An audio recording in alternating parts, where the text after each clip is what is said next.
Hello good morning student. Welcome to the platform of able edu hub. तो आज सबसे पहले हम स्टार्ट करेंगे covalent bond hybridisation.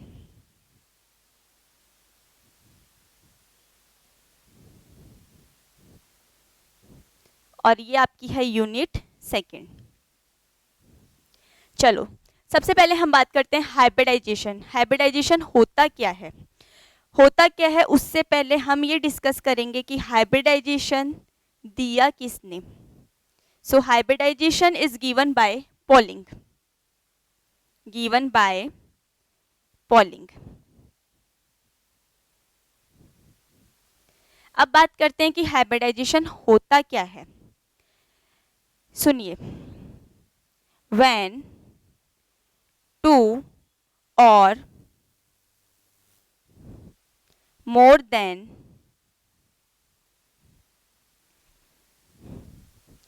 when two or more than two orbitals of valence shell of any atom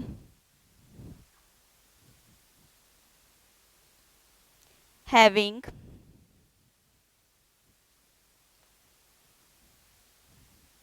same energy and different shape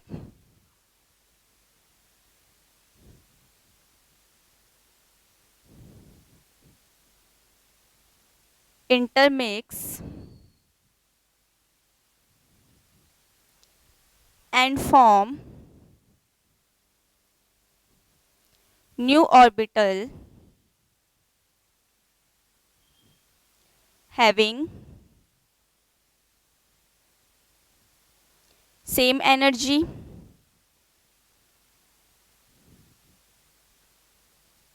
same shape and same size।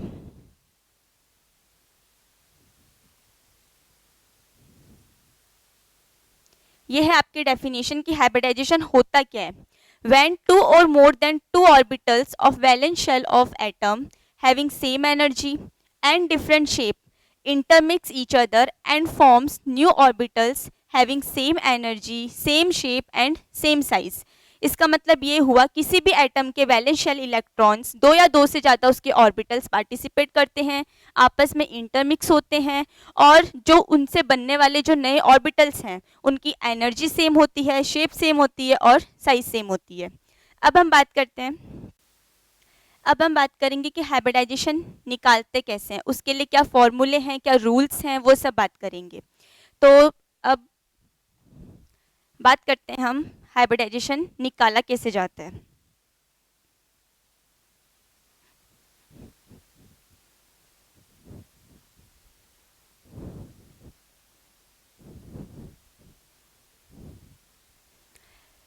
चलो उससे पहले हम बात करते हैं कुछ रूल्स की कि हाइब्रिडाइजेशन के रूल्स कौन कौन से हैं। Rules of hybridisation.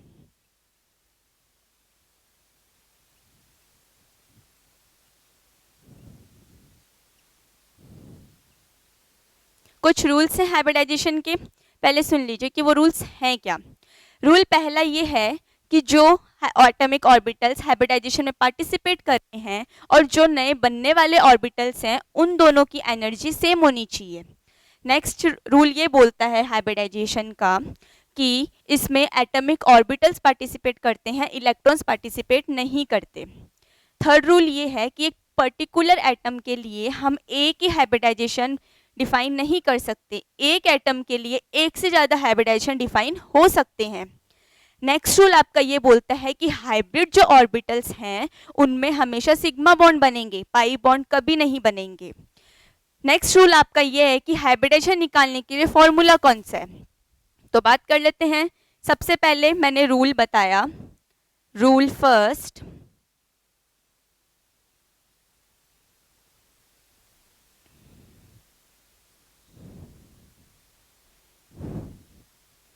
orbitals participating in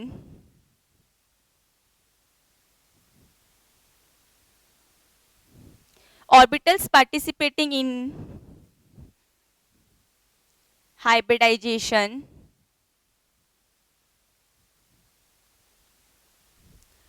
should be of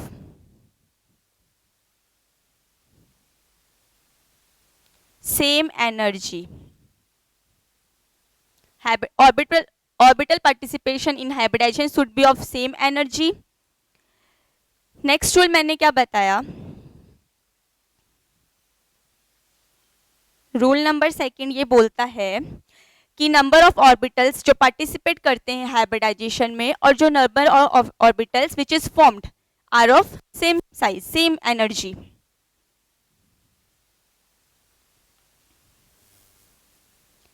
the number of orbitals participated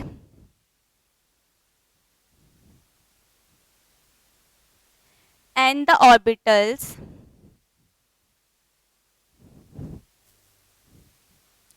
which is formed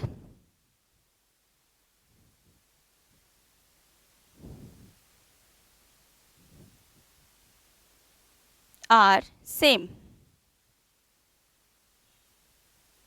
सो पहला रूल क्या बोलता है? जो ऑर्बिटल हाइब्रिडाइजेशन में पार्टिसिपेट कर रहे हैं उन सबकी एनर्जी क्या होनी चाहिए? सेम होनी चाहिए.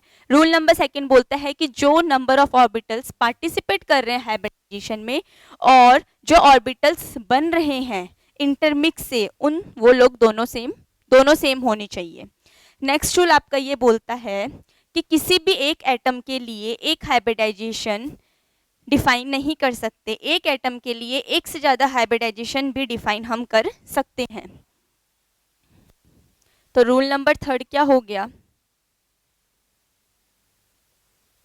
For any atom one hybridisation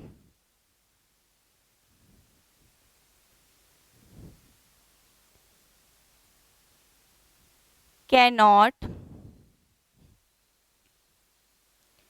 determined. अब ऐसा क्यों होता है कि एक ही एटम के लिए एक हाइब्रिडाइजेशन ही डिटरमाइन नहीं किया जा सकता? क्योंकि हाइब्रिडाइजेशन डिपेंड करता है आपके केमिकल एनवायरनमेंट पे. Because hybridisation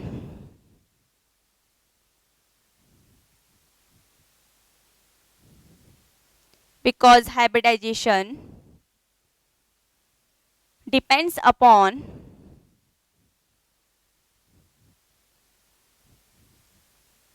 chemical environment.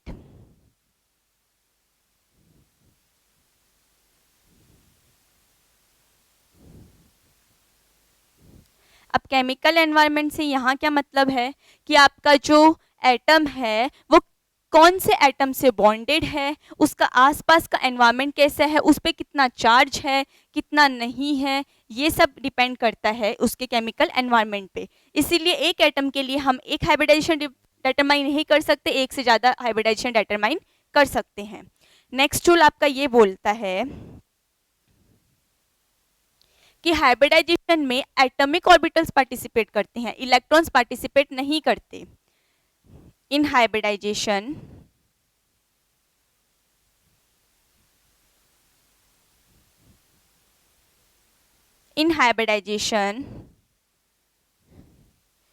atomic orbitals participate.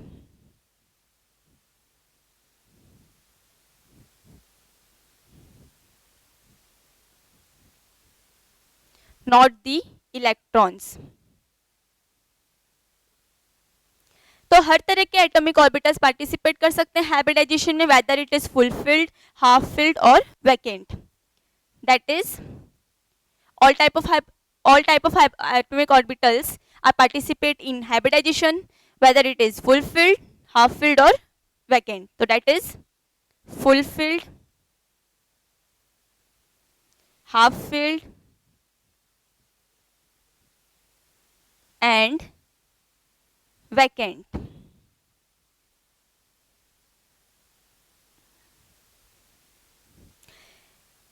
Next rule आपका ये बोलता है कि हाइब्रिड जो ऑर्बिटल्स होते हैं उनमें हमेशा सिग्मा बॉन्ड बनते हैं, उनमें पाई बॉन्ड नहीं बनते।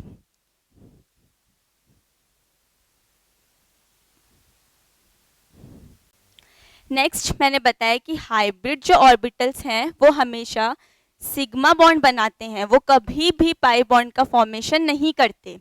सो hybrid orbitals formed sigma bond,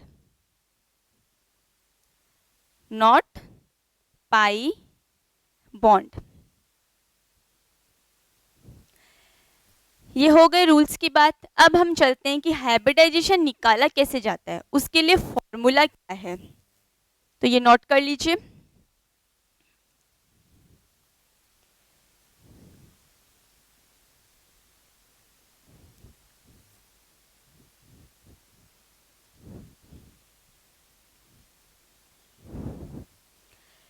अब हाइब्रिडाइजेशन क्यों निकाला जाता है वो सुन लीजिए।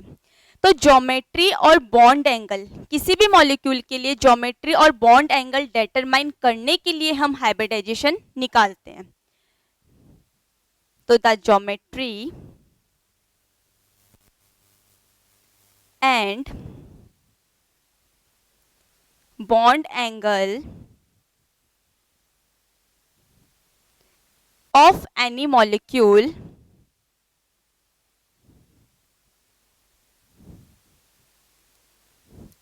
is determined by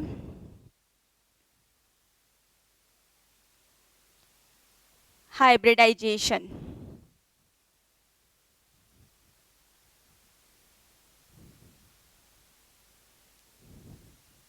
तो हम किसी भी मॉलिक्यूल की ज्योमेट्री और बॉन्ड एंगल किसे डिटरमाइन करेंगे, हाइब्रिडाइजेशन से। अब हाइब्रिडाइजेशन निकाला कैसे जाता है, तो उसके लिए एक फॉर्मूला है।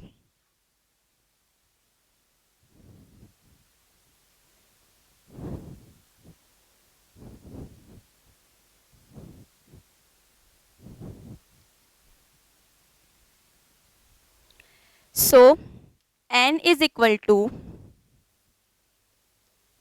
number of electron in valence shell of central metal atom plus number of monovalent atom plus और minus charge is divided by 2। ये है आपका हाइब्रिडेशन निकालने का formula. Number of electron in valence shell of central metal atom, central metal atom के valence shell में कितने electrons है उसकी value, plus number of monovalent atom, ध्यान रखना यहाँ पे सिर्फ मोनोवैलेंट एटम को ही लेना है, plus minus charge. Plus minus charge से मतलब ये है किसी भी मॉलिक्यूल में अगर प्लस चार्ज है तो हमारी वैल्यू जितनी भी आ रही है उसमें से 1 माइनस कर देंगे, प्लस 1 है तो 1 माइनस करेंगे, प्लस 2 है तो माइनस 2 कर देंगे, और अगर माइनस 1 है तो उसका मतलब हम 1 ऐड करेंगे, माइनस 2 है उसका मतलब हम 2 ऐड करेंगे, reverse process, and is divided by 2। तो ये है फॉर्मूला आपका हाइब्रिडाइजेशन का, नोट कर लीजिए।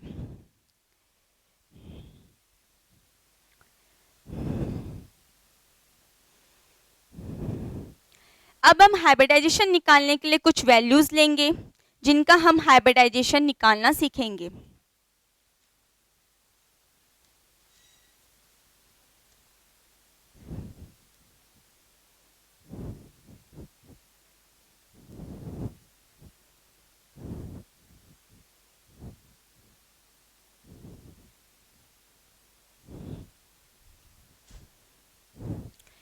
तो सबसे पहले एक टेबल देख लीजिए जिसमें ये शो होगा कि अगर n की वैल्यू कितनी आने पर उसकी ज्योमेट्री कितनी होगी। n से मतलब होता है यहाँ पे number of electron around, total number of electron around central metal atom, कि सेंट्रल मेटल एटम के अराउंड कितने टोटल इलेक्ट्रॉन्स कितने प्रेजेंट हैं। तो अगर n की वैल्यू 2 हो तो हाइब्रिडाइजेशन होता है sp, अगर n की वैल्यू 3 हो तो हाइब्रिडाइजेशन होगा sp2, अगर n की वैल्यू 4 हो तो हाइब्रिडाइजेशन होता है sp3, अगर n की वैल्यू 5 हो तो हाइब्रिडाइजेशन होता है sp3d, अगर n की वैल्यू 6 हो देन sp3d2, अगर n की वैल्यू 7 हो तो हाइब्रिडाइजेशन होता है sp3d3। ये है हाइब्रिडाइजेशन की बात कि if the value of n is equal to 2 then hybridization will be sp, if value of n is equal to 3 then hybridization will be sp2, if value of n is equal to 4 then hybridization will be sp3, if value of n is equal to 5 then hybridization will be sp3d, if value of n is equal to 6 then hybridization will be sp3d2, and if n is equal to 7 then the value of hybridization will be sp3d3। ये बात हो गई table की जिसमें ये show हो रहा है कि n की वैल्यू कितने पर होने पर हाइब्रिडाइजेशन क्या होता है, ये हमें ध्यान रखना है, नोट कर लीजिए इसको।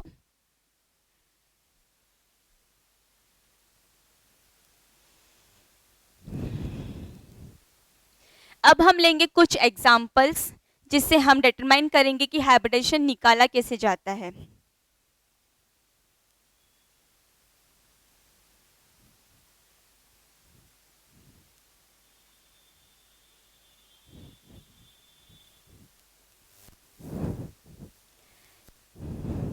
चलिए सबसे पहले एग्जाम्पल लेते हैं NH3, ठीक है। सबसे पहले हमें इस NH3 मॉलिक्यूल में ये देखना है कि हमारा सेंट्रल मेटल एटम कौन सा है, तभी तो हम सेंट्रल मेटल एटम के वैलेंशियल इलेक्ट्रॉन्स लिखेंगे। तो इसमें से सेंट्रल मेटल एटम कौन सा हो गया, नाइट्रोजन। अब हम बात करते हैं कि वैलेंशियल इलेक्ट्रॉन्स कैसे डिटरमाइन करेंगे, तो उसके लिए देखिए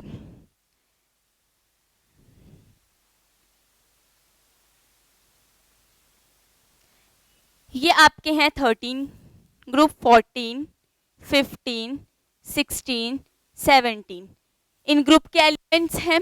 इनमें कौन कौन से आ जाएंगे, boron, aluminium, gallium, indium, thallium. इसमें आ जाएगा carbon, silicon, germanium, tin, lead. इसमें आ जाएगा nitrogen, phosphorus, arsenic, lead, bismuth. इस ग्रुप में आएगा ऑक्सीजन, सल्फर, सेर्मियम, सेलेनियम, टैलेनियम, पोलेनियम। इसमें फ्लोरीन, क्लोरीन, ब्रोमीन, आयोडीन। तो ये हैं आपके 13 ग्रुप एलिमेंट्स, 14, 15, 16 एंड 17, जिसमें क्या क्या आ जाएंगे, बोरोन, एल्यूमिनियम, गैलियम, इंडियम, टैलियम। जिसे हम नॉर्मल लैंग्वेज में अगर बात करें तो पीरियोडिक टेबल याद कैसे करते हैं, तो उसके लिए छोटी सी ट्रिक है, बिना इलायची great Indian T. Next, Kashi गए शंकर प्रभु, न्यूजीलैंड, पाकिस्तान, ऑस्ट्रेलिया सब भिखारी। ओ सलमा सीलिंग तेरी पॉकेट, और इसको आप एज इट इज याद कर सकते हो, फ्लोरीन, क्लोरीन, ब्रोमीन, आयोडीन। ये आपको जनरली याद करने का तरीका है। आप अपना खुद का भी कोई ट्रिक बना सकते हो जिससे आप इसको याद कर सको। तो अब देखिए इनके वैलेंशियल इलेक्ट्रॉन कितने होते हैं, सब में 3। चाहे बोरोन आए, चाहे एल्यूमिनियम आए, चाहे गैलियम आए, चाहे इंडियम आए, चाहे थैलेनियम आए, इन सब के लिए वैलेंशियल इलेक्ट्रॉन कितने हैं, 3। कार्बन वाली जो फैमिली है उनके लिए वैलेंशियल इलेक्ट्रॉन कितने हो जाएंगे, 4। नाइट्रोजन वाली फैमिली है उनके लिए वैलेंशियल इलेक्ट्रॉन कितने हो जाएंगे, 5। ऑक्सीजन वाले के लिए 6 और फ्लोरीन वाले के लिए 7। ये आपको जनरली याद रखना है। आप सिर्फ ये एक लाइन याद रख लीजिए, आपको ये ऑलरेडी याद हो जाएंगे। ज़्यादा हमारे सिलेबस में जिसके बारे में हाइब्रिडाइजेशन पूछा जाता है वो ये पूरी लाइन, फॉस्फोरस, ये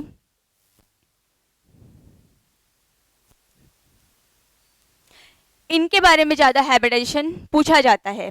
डायरेक्ट क्वेश्चन आता है कि हाइब्रिडाइजेशन निकालिए, ज्योमेट्री निकालिए, शेप निकालिए। आपको कोई भी एक मॉलिक्यूल दे दिया जाएगा, उसका आपको हाइब्रिडाइजेशन कैलकुलेट करना है। तो ये हो गया जनरल कि आपको वैलेंशियल इलेक्ट्रॉन कैसे निकालना है। अब आप भूलिएगा नहीं, डायरेक्ट याद रखना, boron, carbon, nitrogen, oxygen, fluorine, जिसके वैलेंशियल इलेक्ट्रॉन 3, 4, 5, 6 और 7। इससे आपको याद हो जाएगा। इनके नीचे जितने भी एलिमेंट्स आते हैं उनके लिए सेम रहेगा। जो मैंने ट्रिक बताई आप उनसे याद कर सकते हो, या जो ट्रिक आप खुद भी लगा के याद कर सकते हो।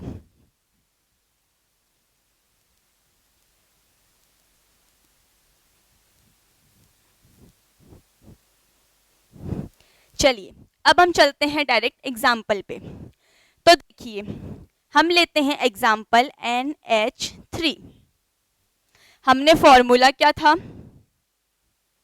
N is equal to number of, थोड़ा सा साइड में लिख देती हूं ताकि आपको फॉर्मूला साइड में देखने को मिल जाए। N is equal to number of valence shell electron of central metal atom plus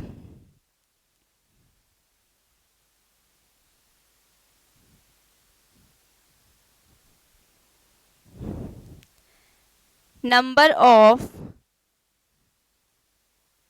monovalent atom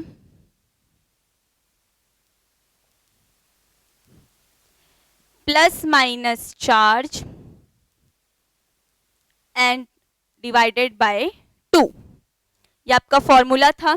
अब हम लेते हैं एग्जाम्पल। तो देखिए एग्जाम्पल फर्स्ट लिया है हमने NH3। सबसे पहले हम बात करेंगे कि NH3 में सेंट्रल मेटल एटम कौन सा है, नाइट्रोजन। अब अकॉर्डिंग टू फॉर्मूला हमें क्या लिखना है, सबसे पहले number of valence shell electron of central metal atom. Central metal atom कौन सा है, नाइट्रोजन। अब देखिए नाइट्रोजन, ये रहा नाइट्रोजन, इसके वैलेंस शेल इलेक्ट्रॉन कितने, 5। तो लिख दीजिए N इज इक्वल टू 5। अब हम बात करते हैं कि नंबर ऑफ मोनोवैलेंट एटम, मतलब नाइट्रोजन किसके साथ में जुड़ा हुआ है, कौन से एटम के साथ में, और कितने बॉन्ड बना रहे हैं। नाइट्रोजन जुड़ा हुआ है हाइड्रोजन के साथ में, मोनोवैलेंट एटम ही है। कितने बॉन्ड बना रहे हैं, 3। तो हम कितना लिख देंगे, 3। अब हम बात करते हैं प्लस माइनस चार्ज की। तो इस पे तो कोई चार्ज नहीं है, इसका मतलब 0 हो जाएगा। एंड डिवाइडेड बाय 2 ऐड कर लीजिए, 5 plus 3 8, 8 by 2, so n is equal to 4।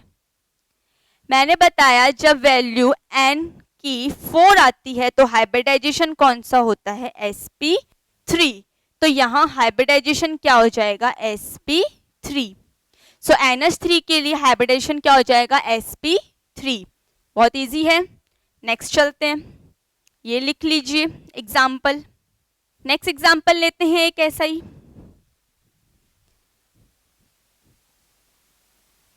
CH4।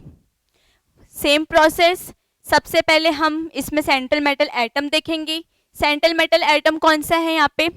Carbon. Carbon देखिए, कार्बन के वैलेंस शेल इलेक्ट्रॉन 4। तो सबसे पहले क्या लिखेंगे? Number of valence shell of central metal atom, जो कि कार्बन है। कार्बन में कितने वैलेंस शेल इलेक्ट्रॉन है? 4। नेक्स्ट हम बात हैं number of monovalent atom. Hydrogen के साथ में बॉन्डेड है, मोनोवैलेंट एटम है, कितने बॉन्डेड हैं? 4। कोई चार्ज है? नहीं है, तो 0 डिवाइडेड बाय 2। एन की value 448, 8 divided by 2, so n की वैल्यू कितनी? 4। और अभी अभी हमने देखा कि जब एन की वैल्यू 4 होती है तो हाइब्रिडाइजेशन कौन सा आ जाएगा? sp3। उतार लीजिए एग्जाम्पल। एग्जाम्पल साथ साथ नोट करते जाइए और खुद भी निकाल के देखिए कि आप लोगों का सही निकल रहा है कि नहीं निकल रहा। चलिए एग्जाम्पल नंबर 3 की बात करते हैं हम, PCl5। सेम प्रोसेस, सबसे पहले सेंट्रल मेटल एटम पता चल गया होगा आप लोगों को कौन सा है? फॉस्फोरस। देखिए फॉस्फोरस कौन सी फैमिली में आता है? नाइट्रोजन वाली फैमिली में आता है। न्यूजीलैंड, पाकिस्तान, ऑस्ट्रेलिया सब भिखारी, तो नाइट्रोजन, फॉस्फोरस, आर्सेनिक इसी लाइन में आता है। वैलेंस शेल इलेक्ट्रॉन नाइट्रोजन वाली फैमिली के कितने? 5। तो फॉस्फोरस के भी कितने हो जाएंगे? 5। तो n is equal to number of valence shell electron of central metal atom कितना हो जाएगा? 5। नेक्स्ट हम क्या देखते हैं? Number of monovalent atom. Number of monovalent atom क्या है? क्लोरीन है, क्लोरीन मोनोवैलेंट एटम ही है, एक बॉन्ड ही बनाता है। कितने हैं टोटल? 5। तो क्या हो जाएगा? +5। कोई चार्ज है? नहीं है, तो क्या हो जाएगा? 0/2। 5 और 5 10, 10/2, तो n इज इक्वल टू 5। मैंने बताया टेबल में कि जब if the value of n is equal to 5 then hybridization will be sp3d। ठीक है। अच्छा, इस हाइब्रिडेशन मतलब क्या है? ये जो हाइब्रिडेशन निकलते हैं sp2, sp3, sp3d, इनका मतलब ये होता है कि एक तो s का और 2 p ऑर्बिटल पार्टिसिपेट करते हैं। इसका मतलब है एक s पार्टिसिपेट करता है, 3 p ऑर्बिटल पार्टिसिपेट करते हैं। इसमें हाइब्रिडेशन में एक s ऑर्बिटल पार्टिसिपेट करता है, 3 p ऑर्बिटल पार्टिसिपेट करते हैं और एक d ऑर्बिटल पार्टिसिपेट करते हैं। इनका मतलब ये होता है हाइब्रिडाइजेशन में कि पार्टिसिपेट कौन कौन से ऑर्बिटल करते हैं, कितने कितने अमाउंट में करते हैं। चलिए ये एग्जाम्पल नोट कर लीजिए। चलिए अब हम एग्जाम्पल लेते हैं next, CO2। Central metal atom देखिए कौन सा है, पता चल गया होगा। Central metal atom carbon, carbon कौन सी फैमिली में? कितने वैलेंस शेल इलेक्ट्रॉन? 4। तो n is equal to 4, carbon के वैलेंस शेल इलेक्ट्रॉन 4। अब देखिए नंबर ऑफ मोनोवैलेंट एटम लिखना है। हमें यहाँ पे क्या दे रखा है? ऑक्सीजन। क्या ऑक्सीजन एक मोनोवैलेंट एटम है? नहीं, ऑक्सीजन एक बायोवैलेंट एटम है, ये 2 बॉन्ड बनाता है एक साथ में, तो हम ऑक्सीजन के बॉन्ड यहाँ पे काउंट नहीं करेंगे। सुन लीजिए वापस, हमने हमारे फॉर्मूले के अकॉर्डिंग क्या लिखा गया है? नंबर ऑफ मोनोवैलेंट एटम, जबकि यहाँ तो ऑक्सीजन दिया हुआ है। ऑक्सीजन हुआ, सल्फर हुआ, ये मोनोवैलेंट एटम नहीं है। ये किसी एटम के साथ में एक बॉन्ड नहीं बनाते हैं, ये किसी एटम के साथ में 2 बॉन्ड बनाते हैं। That's why the bonds of oxygen here not counted. So हम यहाँ नंबर ऑफ मोनोवैलेंट एटम में क्या लिखेंगे? 0। कोई चार्ज है? नहीं है, तो 0/2। तो n की वैल्यू कितनी आ जाएगी? 4/2। So n is equal to 2, and if the value n is equal to 2 then hybridization will be sp. That means equal amount of s and p orbitals are participated in the hybridization. चलिए ये तो हुई जिनमें कोई charge नहीं था। अब हम एक ऐसे एग्जांपल्स लेंगे जिनमें चार्ज प्रेजेंट हो। सबसे पहला एग्जांपल लेते हैं NH4+। चलिए सेंट्रल मेटल एटम देख लीजिए, पता चल गया होगा आप लोगों को सेंट्रल मेटल एटम कौन सा है, आप लोगों ने मुझसे पहले ही लिख लिया होगा।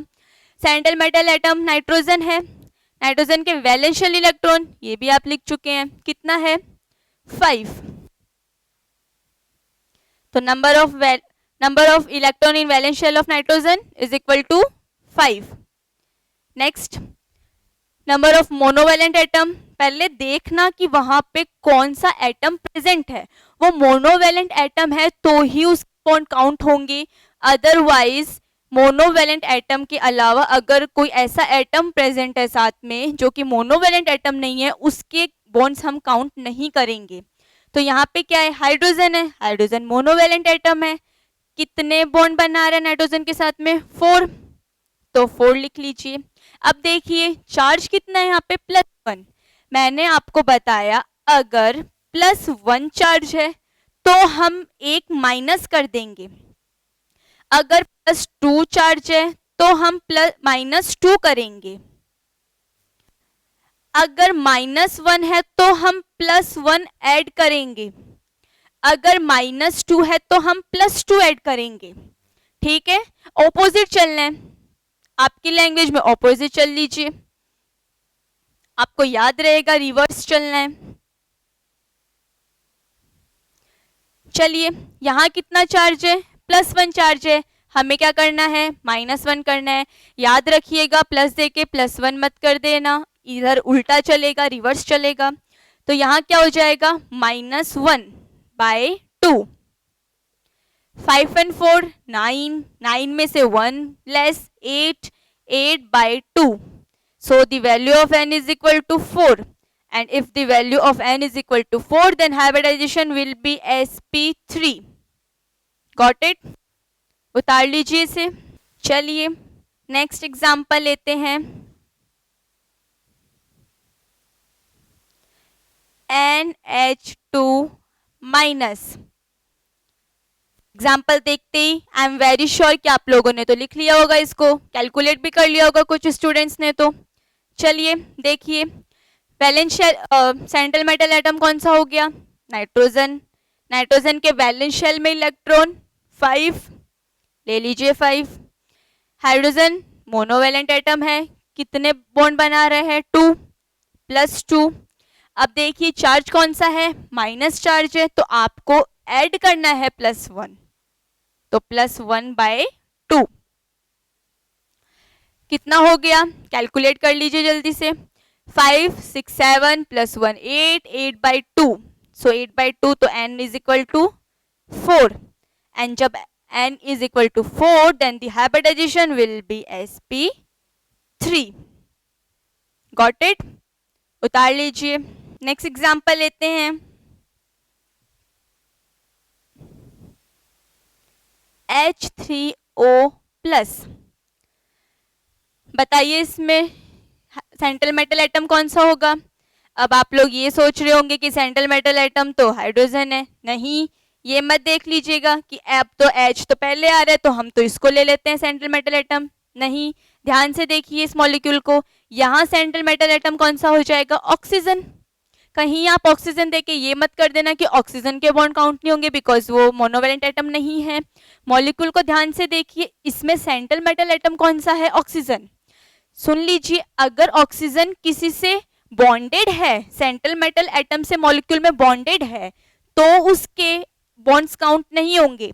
बट अगर ऑक्सीजन खुद एक सेंट्रल मेटल एटम है तो उसके वैलेंस शेल इलेक्ट्रॉन्स काउंट होंगे, याद रहेगा। चलिए, ऑक्सीजन है central metal atom, oxygen central metal atom है तो इसके वैलेंस शेल इलेक्ट्रॉन कितने, 6, लिख दीजिए 6। हाइड्रोजन के साथ में बॉन्डेड है, तो हाइड्रोजन के साथ में बॉन्डेड है, कितने बॉन्डेड है, 3।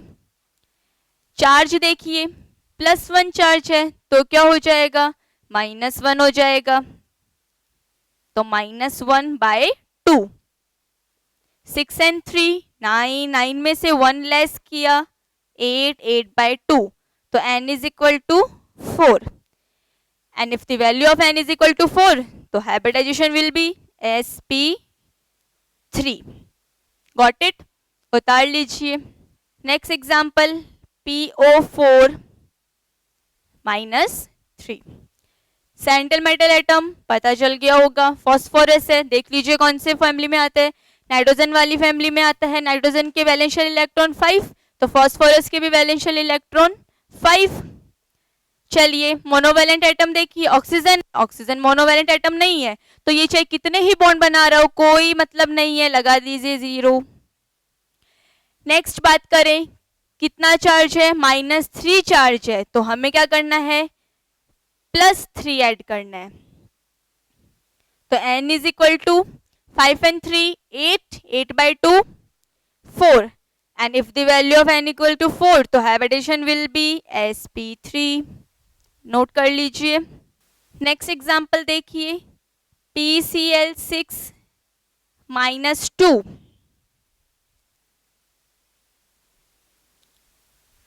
-2 नहीं -1 ही लीजिए, PCl6 माइनस। चलिए सेंट्रल मेटल एटम कौन सा, फॉस्फोरस, फॉस्फोरस के वैलेंशियल इलेक्ट्रॉन 5। मोनोवैलेंट एटम देखना है, नंबर ऑफ मोनोवैलेंट एटम किसके साथ बॉन्डेड है, क्लोरीन के साथ में, कितने 6, -1 है, तो हमें क्या करना है, 1 ऐड करना है बाई 2, तो n is equal to 6 and 5 11, 11 + 1 12, 12/2 कितना हो गया, n is equal to 6, and if the value of n is equal to 6 then hybridization will be sp3d2। Note कर लीजिए, ICl2 माइनस। चलिए सेंट्रल मेटल एटम कौन सा, आयोडीन, देखिए कौन से में आता है, fluorine, chlorine, bromine, iodine. Iodine के वैलेंशियल इलेक्ट्रॉन 7, तो 7। Number of monovalent atom, monovalent atom है, कितने बॉन्ड बना रहा है, 2 बॉन्ड बना रहा है, -1 चार्ज है, जिसका मतलब क्या हो जाएगा, +1/2, n इज इक्वल टू 7 और 2 9, 9 + 1 10, 10/2, and 10/2 is equal to 5. So if the value of n is equal to 5 then hybridization will be sp3d। Note कर लीजिए, SF6 सेंट्रल मेटल एटम पता लग गया होगा, सल्फर है, सल्फर कौन सी फैमिली में आएगा, ओ सलमा सीलिंग तेरी पॉकेट। ऑक्सीजन सल्फर तो कौन से में आ गया, 16 में, 16 में वैलेंशियल इलेक्ट्रॉन कितने होते हैं, 6, तो सल्फर के भी वैलेंशियल इलेक्ट्रॉन 6। फ्लोरीन मोनोवैलेंट एटम है, कितने बॉन्ड बना रहा है सल्फर से, 6, कोई चार्ज नहीं है तो 0, तो n is equal to 12/2 and n is equal to 6, और n इज इक्वल टू 6 है, तो hybridization will B sp3d2। Note कर लीजिए, कुछ हाइब्रिडाइजेशन आपसे नोबल केसेस के भी पूछे जा सकते हैं, तो देखिए इसके बाद में कौन आते हैं, हीलियम वाला ग्रुप 18th, जिसके वैलेंशियल इलेक्ट्रॉन कितने हो जाएंगे, 8 हो जाएंगे। थोड़ा सा नीचे लिख दूं, ये देखिए 18th ग्रुप जिसके वैलेंशियल इलेक्ट्रॉन कितने, 8।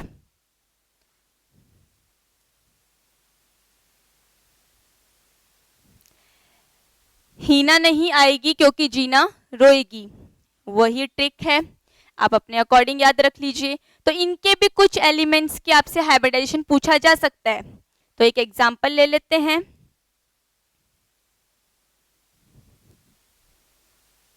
XeF6 helium, neon, argon, krypton, xenon, radon.